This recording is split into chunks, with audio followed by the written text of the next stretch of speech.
Dear students, हमने पिछले video में वायरसेस की बात की और आप सभी को पता है कि वायरसेस क्या होते हैं। वायरसेस न्यूक्लियोप्रोटीन होते हैं। मतलब क्या होते हैं कि वो उनमें न्यूक्लिक एसिड या तो आरएनए होगा या डीएनए होता है। आरएनए सिंगल स्ट्रैंडेड भी हो सकता है, डबल स्ट्रैंडेड भी हो सकता है, या डबल स्ट्रैंडेड डीएनए होता है। और कभी भी आरएनए और डीएनए दोनों साथ नहीं होते। और आपको पता है कि जो वायरसेस होते हैं ना वो लिविंग होते ना नॉन लिविंग होते, उनको दोनों के बीच में रखा गया है। और 5 किंगडम सिस्टम ऑफ क्लासिफिकेशन में उन्हें कोई प्लेस नहीं मिला।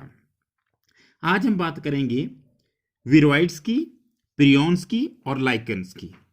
तो सबसे पहले हम बात करते हैं विरोइड्स की। अब 1971 में क्या हुआ, एक साइंटिस्ट है टीओ डेनर, इन्होंने क्या किया, इन्होंने एक इन्फेक्शियस एजेंट की खोज की।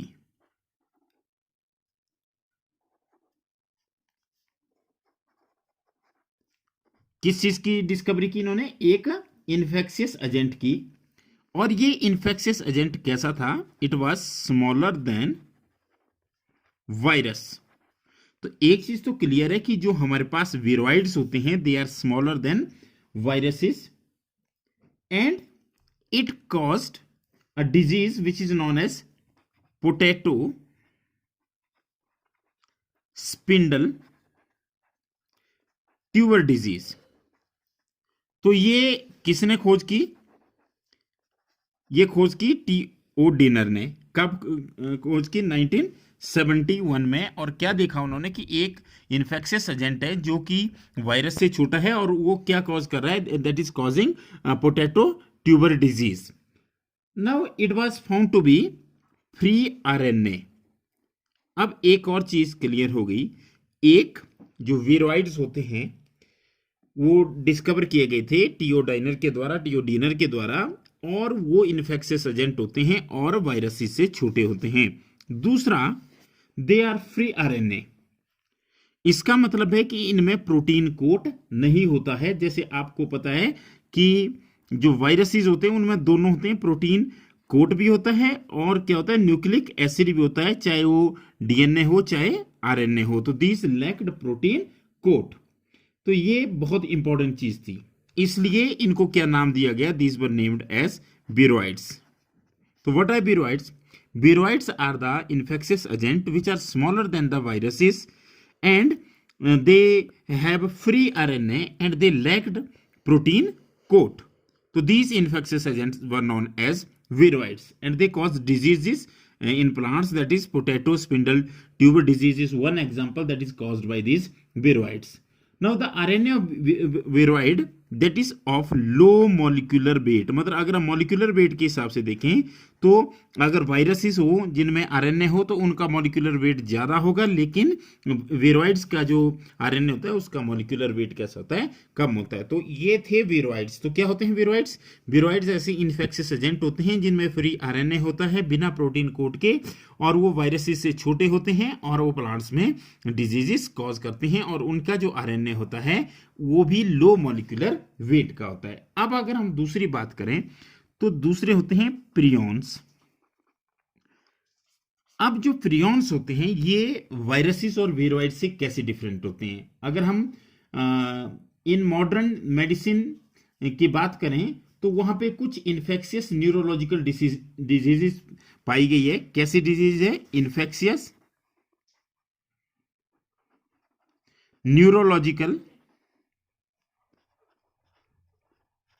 डिजीजेस। मतलब दिमाग की बीमारी, ब्रेन की बीमारी, न्यूरोलॉजिकल जो ब्रेन से संबंधित होती है वो बीमारियां क्या है? These are caused by an example, these are caused by an you can say organism और agent which has folded protein structure abnormally folded proteins. मतलब बेसिकली क्या हुआ कि ये जो इन्फेक्शियस न्यूरोलॉजिकल डिजीजेज है ये ऐसे एजेंट से कॉज की जाती है या ऐसे एजेंट से होती है जिनमें एबनॉर्मली फोल्डेड प्रोटीन्स होती है। मतलब क्या होता है कि इनमें जैसे प्रोटीन है वो डिफरेंट तरीके से फोल्ड कर जाती है, एबनॉर्मली फोल्ड कर जाती है, लेकिन उनके बाहर से जैसे हमारे पास वायरसेस के केस में बाहर से क्या होता है, प्रोटीन का कोट होता है, और अंदर क्या होता है, अंदर हमारे पास या तो डीएनए होता है या आरएनए होता है, पर दोनों कभी नहीं होते। लेकिन इनके केस में केवल प्रोटीन, मतलब फोल्डेड प्रोटीन होती है, नो डीएनए और आरएनए इज फाउंड। मतलब इनमें न्यूक्लिक एसिड या जेनेटिक मटेरियल नहीं होता। जैसे हम बात कर रहे थे वीरोइड्स की, तो वीरोइड्स में केवल फ्री आरएनए होता है, वहां पे प्रोटीन कोट नहीं होता है। उनके बिल्कुल अपोजिट ये होते हैं, और इनका अगर साइज देखें तो ये लगभग वायरसेस के बराबर होते हैं, जबकि वीरोइड जो होते हैं वो साइज में छोटे होते हैं। तो ये इन्फेक्शियस न्यूरोलॉजिकल डिजीजेस कॉज करते हैं। और है क्या ये, basically these are the agents having abnormally folded proteins. और अगर इन एजेंट्स को देखा जाए तो क्या कॉज करते हैं, दिस कॉज न्यूरोलॉजिकल डिजीजेस। और इनमें जैसे हम एग्जांपल देखें तो इसमें जो एग्जांपल है that is BSE। This is very important. Now what is this BSE? This is B means bovine, S means spongiform, and E mean encephalopathy.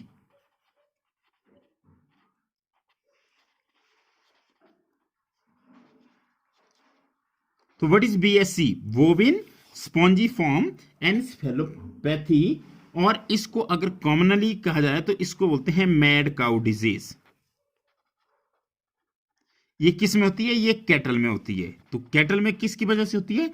Prions की वजह से होती है। और क्या नाम है इस बीमारी का? It is a neurological disease, infectious neurological disease which is caused by agents having abnormally folded proteins without any nucleic acids, and these are called as prions, and their size is comparable to viruses. And the one example of such disease is BSE, bovine spongiform encephalopathy, which is caused in case of a cattle. अगर हम human के case में देखें तो इसी के analogous variant होता है एक, और उसे कहा जाता है CR जैकब डिजीज। अब ये CR आप देखेंगे, CR जैकब के JAKOB भी लिखा जा सकता है, पर एनसीईआरटी में अगर आप देखें तो ये JACOB है। और ये किस में होती है? ह्यूमंस में होती है। मैं एक चीज आपको क्लियर कर दूं कि ये जो प्रियॉन्स होते हैं ये अटैक करते हैं मैमल्स पे। इनकी जो बीमारियां है वो कहाँ पे मिलती है? मैमल्स में। तो जैसे कैटल भी मैमल होते हैं और ह्यूमन भी मैमल होते हैं। तो हमने कैटल की तो एक बीमारी आपको बता दी, that is BSE, bovine spongiform encephalopathy. पर जो ह्यूमन के केस में जो इसी के एनालॉगस है, which is also an infectious neurological disease, वो कौन सी है? CR Jakob disease. और CR जैकब डिजीज का मतलब, C का मतलब होता है it's Creutzfeldt disease, CRUETZFELDTZ। This is Creutzfeldt Jakob disease. तो ये हमारे पास CR जैकब डिजीज है। और CR जैकब डिजीज क्या है? It is analogous to BSE of the cattles, that is it is analogous to mad cow disease. जैसे mad cow disease cattle में cause होती है, उसी तरह से CR जैकब डिजीज, जिसे CJD कहा जाता है, ये किस में होती है? ह्यूमंस में होती है। और दोनों जो बीमारियां होती है किससे होती है? प्रियॉन से होती है। अब जो लास्टली हमारे पास जो तीसरी कैटेगरी बची थी, आपको पता है कि इसको भी 5 किंगडम सिस्टम ऑफ क्लासिफिकेशन में कोई जगह नहीं मिली थी। लाइकन एक सिम्बायोटिक एसोसिएशन है किसके बीच में? एल्गी और फंजाई के बीच में। हम पहले भी इसको डिस्कस कर चुके हैं कि एल्गी और फंजाई के बीच की जो म्यूचुअलिस्टिक या म्यूचुअली यूजफुल एसोसिएशन है,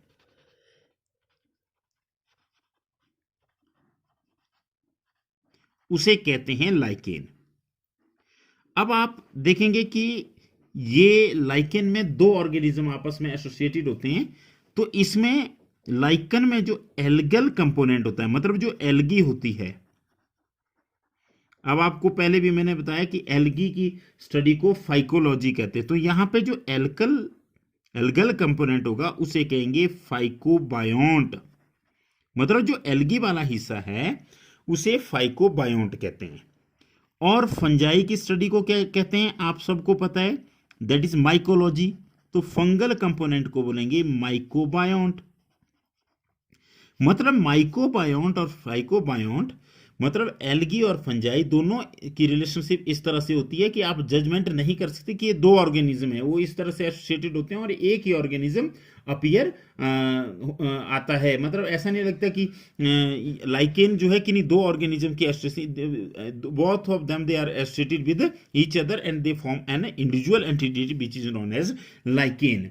अब इसमें आप देख सकते हैं कि जो फाइकोबायोंट है, मतलब जो एल्गी वाला कंपोनेंट है, वो कैसा होगा, वो होगा ऑटोट्रॉपिक। और जो फंगल कंपोनेंट है, हम किंगडम फंजाई कर चुके हैं, वो होगा हेटेरोट्रॉपिक। तो मतलब क्या है कि एल्गी तो उसे फूड देगी, एल्गी ऑटोट्रॉपिक है तो क्या बनाएगी फंजाई के लिए, एल्गी बनाएगी फूड, फोटोसिंथेसिस के द्वारा वो फूड बनाएगी उसके लिए।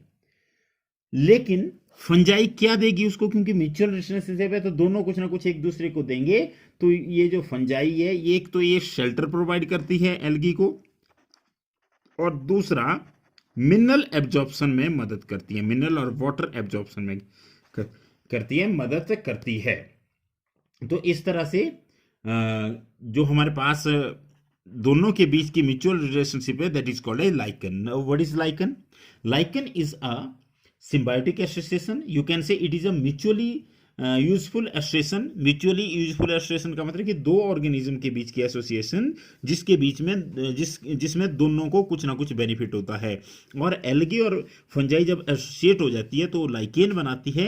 एल्गन कंपोनेंट को फाइकोबायोंट कहा जाता है जो कि ऑटोट्रॉफिक होता है, और फंगल कंपोनेंट को कहते हैं माइकोबायोंट, ये हेटेरोट्रॉपिक होता है। एल्गी फंजाई को फूड प्रोवाइड करती है और फंजाई एल्गी को शेल्टर और मिनरल एंड वाटर एब्जॉर्प्शन में मदद करते हैं, और दोनों एक ही ऑर्गेनिज्म के रूप में अपीयर होते हैं। अब हम जो लास्टली डिस्कस करना चाहेंगे वो क्या डिस्कस करेंगे हम, कि हमारे पास जो वायरसेस है, वीरोइड्स है या प्रियॉन्स है, इनमें क्या डिफरेंस होता है। तो वायरसेस, क्योंकि इसमें कंफ्यूजन हो सकता है, तो उस कंफ्यूजन को दूर करने की कोशिश की जा रही है कि कैसे हम इनको इजीली डिफरेंशिएट कर सकते हैं। तो हम तीनों के बीच में डिफरेंशिएट कर रहे हैं, viruses, viroids and you can say these prions. तो सबसे पहले हम एक पॉइंट लेते हैं, पॉइंट है न्यूक्लिक एसिड। न्यूक्लिक एसिड आपको पता है कि जिन्हें न्यूक्लिक अम्ल भी कहा जाता है, और ये सेल के न्यूक्लियस के अंदर जो एसिड प्रेजेंट होते हैं उन्हें कहते हैं न्यूक्लिक एसिड्स। तो अगर हम वायरसेस की बात करें तो यहाँ पे न्यूक्लिक एसिड्स होते हैं, आप ऐसे भी कर सकते हैं, यहाँ न्यूक्लिक एसिड होते हैं, लेकिन प्रियॉन्स में न्यूक्लिक एसिड नहीं होते। तो दूसरा अगर हम बात करें presence of capsid. Now what is capsid? Protein का जो कोट होता है, प्रेजेंस ऑफ कैप्सिड और एनवेल्प, मतलब प्रोटीन का कोट बाहर से होगा कि नहीं होगा, आपको पता है यहां पर होगा। और अभी आपने पढ़ा कि वीरोइड्स में प्रोटीन का कोट नहीं होता और इनमें केवल प्रोटीन कोट होता है। तो ये हमारे पास आ गया कि जो प्रोटीन कोट यहां भी नहीं होता। कोट की जहां तक बात है तो प्रोटीन कोट नहीं होगा, प्रियॉन्स में प्रोटीन्स होगी, तो प्रोटीन कोट यहां भी एब्सेंट होता है। अब हमारे पास अगला आ गया प्रोटीन, प्रेजेंस ऑफ प्रोटीन। दोनों चीजें अलग अलग है कि मतलब क्या कि कोट किस चीज के बाहर से होगा, जबकि आपको पता है कि न्यूक्लिक एसिड नहीं होंगे तो कैसे कोट होगा। तो प्रेजेंस ऑफ प्रोटीन, प्रोटीन अगर आप देखें तो यहां पर प्रोटीन होती है, यहां पर प्रोटीन नहीं होती, और यहां पर प्रोटीन होती है। तो इस तरह से आप डिफरेंशिएट कर सकते हैं। अब अगर होस्ट देखें कि ये किसको अपना होस्ट बनाते हैं, तो वायरसेस बैक्टीरिया को भी अपना होस्ट बना सकते हैं, प्लांट को भी बना सकते हैं, और एनिमल्स को भी बना सकते हैं। मतलब the bacteria plant and animals can act as a host in case of viruses. Viruses किसी पे भी अटैक कर सकते, जैसे बैक्टीरियोफाज होते हैं वो बैक्टीरिया पे अटैक करते हैं, प्लांट वायरसेस होते हैं वो प्लांट्स पे अटैक करते हैं, और एनिमल वायरसेस एनिमल्स पे अटैक करते हैं। ये केवल प्लांट्स पे अटैक करते हैं, वीरोइड्स। लेकिन अगर हम प्रियॉन्स की बात करें तो ये मैमल्स में, एनिमल्स में भी, मैमल्स में केवल अटैक करते हैं, उनको अपना होस्ट बनाते हैं। अब अगर हम बात करें कि टाइप ऑफ न्यूक्लिक एसिड की, न्यूक्लिक एसिड कौन सा है, तो इसके बेसिस पे हम कह सकते हैं कि इनमें न्यूक्लिक एसिड आरएनए भी हो सकता है, डीएनए भी हो सकता है, पर दोनों का भी नहीं। या तो आरएनए होगा या क्या होगा, डीएनए, दोनों नहीं होंगे। और आरएनए भी सिंगल स्ट्रैंडेड हो सकता है या डबल स्ट्रैंडेड हो सकता है। और अगर हम इनकी बात करें तो यहां पे केवल फ्री आरएनए होता है, और यहां पे कोई भी न्यूक्लिक एसिड नहीं होता है, none of the nucleic acid is present. तो ये तीनों के बीच में डिफरेंस था।